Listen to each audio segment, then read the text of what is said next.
Bonjour à toutes et à tous, vous écoutez Cinécast, le podcast qui chaque semaine vous recommande des films à voir au cinéma, en streaming ou en VOD. Ici Thibaut en direct du festival de San Sebastian et aujourd'hui je vais vous parler du film Memory, nouveau film de Michel Franco, qui a commencé sa carrière en festival il y a quelques semaines à Venise, hein, où il était en compétition. Et d'ailleurs il a remporté le prix du meilleur acteur enfin, du meilleur acteur, hein, point, pour Peter Sarsgaard. Et le film est présenté ici à San Sebastian, dans la section Perlac, hors compétition donc, où, Michel Franco et Jessica Chastain sont venus présenter le film. J'ai eu l'occasion de les rencontrer.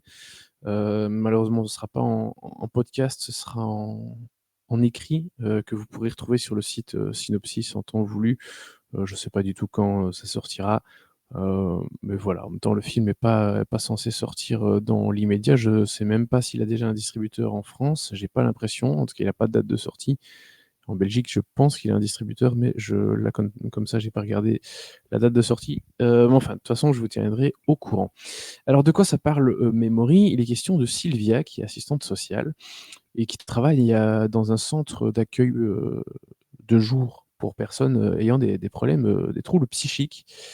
Ça se passe à New York et elle mène une vie assez simple, elle s'occupe de sa fille et puis un soir après une fête d'anciens camarades d'école, enfin du lycée, elle va rentrer chez elle et elle va être suivie par un gars qui est aussi à la fête, qui s'appelle Saul.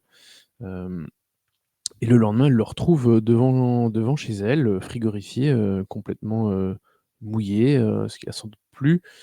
Et cette rencontre, va être, assez importante pour tous les 2 parce qu'elle va être, le le moment où en fait, chacun va s'ouvrir et va en apprendre, plus, l'un sur l'autre et où chacun va pouvoir, faire part à l'autre de ses problèmes quelque part. C'est un peu plus complexe que ça. Hem Et alors, je suis en train de réfléchir à ce que je raconte ou pas. En tout cas, je peux vous dire qu'elle, est alcoolique. Elle est sobre depuis, 13 ans, quelque chose comme ça. Évidemment, dans le film, on découvrira les raisons qui sont liées à cet alcoolisme et peut-être est-ce lié au personnage de Saul ou pas? Peut-être y a-t-il un mal, profond, enfin, évidemment, il y en a un, mais peut-être qu'il vient de son passé et notamment de ce qui s'est passé à l'école. Hem Enfin, de ce qui se passait à l'école, lié à des personnes, qui étaient à l'école avec elle. Et donc c'est un peu de tout ça, dont parle le film. Aussi, la question de la mémoire, elle est importante parce que le personnage de Saul, même si on en fait un semblant de suspense dans le synopsis et au début du film, en fait, on apprend quand même rapidement que le personnage de Saul est atteint de démence et que donc la mémoire du titre est effectivement, elle fait référence à la mémoire de Saul, hein, qui n'est pas bonne tout le temps parce qu'il y a des moments où il oublie complètement, ce qu'il a fait, notamment le soir où il a suivi, Sylvia jusqu'à chez elle.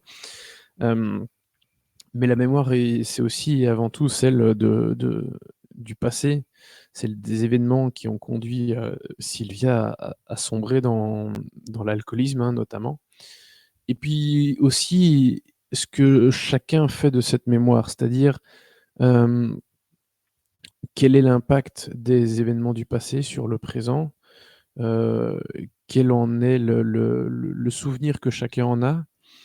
Est-ce Parce que forcément, certaines personnes ont parfois des visions, et des souvenirs différents de certains événements et et bah, c'est logique que chacun comment dire? Que chacun ne s'en souvient pas de la même façon et qu'il y a peut-être plusieurs vérités à aux différents événements. Voilà.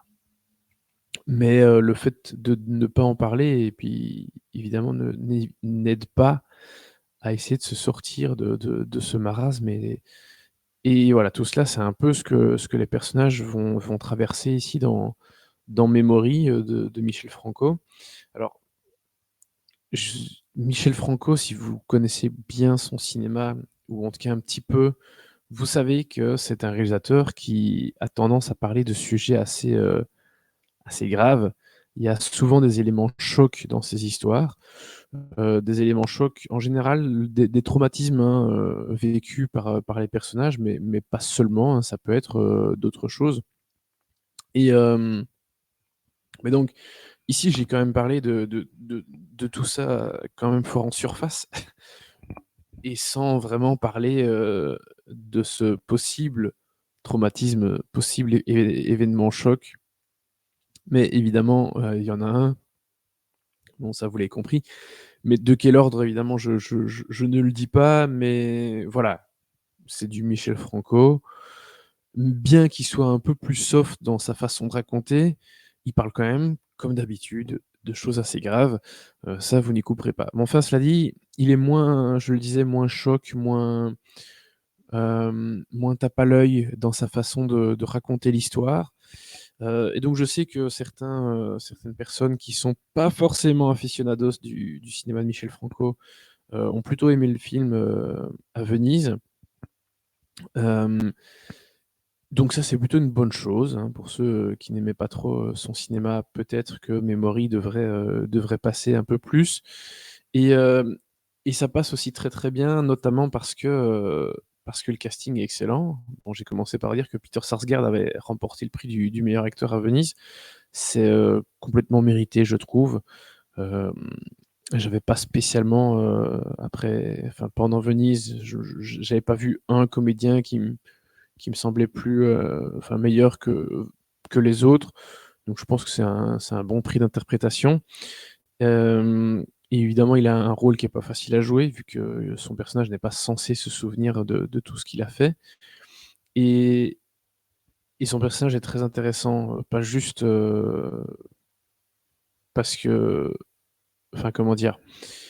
C'est un personnage intéressant parce qu'il apporte, un certain réconfort, mais aussi il permet de se questionner et donc c'est un peu une espèce de personnage, comment dire? Hem, qui permet de faire des ponts entre plusieurs sujets, plusieurs thématiques du film et c'est pour ça que je le trouve très intéressant et très bien interprété par Peter Sarsgaard et à ses côtés, on a Jessica Chastain, hem qui elle, est très, très bien. C'est un rôle pas facile à jouer, elle doit beaucoup intérioriser et je trouve que ce qu'elle extériorise par contre est franchement bien. Son personnage est intéressant, hein, elle bosse dans le social, donc elle essaye d'aider des gens, alors qu'elle-même n'a peut-être pas reçu l'aide, qu'elle espérait à certains moments de sa vie. Donc voilà, il y a quelque chose de cathartique là-dedans, qui est assez évident et Jessica Chastain vraiment elle est super dans ce film. Je la préfère même là-dedans que dans, Tammy Faye par exemple, alors qu'elle a eu l'Oscar de la meilleure actrice quand même pour ce film-là. Mais ici je la trouve un peu plus en sobriété, en simplicité et voilà, ça fait plaisir à voir et d'ailleurs, quand je l'ai eu, je les ai eus en interview parce que j'ai eu Michel Franco et Jessica Chastain, ensemble. Ils m'ont dit qu'ils venaient déjà de terminer un autre film ensemble, tourné entre les États-Unis et le Mexique, pays d'origine de Michel Franco. Tournage, qu'ils ont terminé, juste avant de partir à Venise. Bon, il y a évidemment encore pas de date, de sortie de quoi que ce soit, hein. Le projet est même assez secret, enfin voilà, comme n'importe quel, metteur en scène, il a pas voulu s'étendre sur le sujet. Mais voilà, c'est juste qu'ils lors de l'interview, ils nous ont dit, qu'ils venaient de refaire un film ensemble, donc ils ont beaucoup aimé travailler ensemble et voilà, le résultat, c'est ce très bon Memory. C'est pas le film de Michel Franco que je préfère, mais je le trouve assez solide, moins clivant et c'est peut-être pour ça aussi que les gens qui n'aiment pas son cinéma, apprécient plutôt bien celui-ci. Voilà, il y a des films que je trouve plus forts, même si parfois je les déteste, un genre Nuevo Orden que j'avais détesté, je le trouve quand même beaucoup plus fort que celui-ci. Mais, celui-ci me semble un peu plus, peut-être dans l'actualité, dans des thématiques dont on discute, quand même très régulièrement. Donc voilà, je trouve, qu'il sort au bon moment, qu'il est fait avec les bonnes personnes et donc voilà, je trouve que c'est quand même un très bon film de Michel Franco, sans aucun doute. Hem, donc pour moi, voilà, c'est un très bon, 3 étoiles. Sur ce, j'ai encore quelques critiques, à vous faire ici, depuis, San Sebastian donc Bah, je vous dis à très, très bientôt pour ça. N'hésitez pas à nous écouter, sur les différentes plateformes de podcasts possibles et imaginables et à nous suivre sur les réseaux sociaux avec le handle @cinecastbe. À très vite.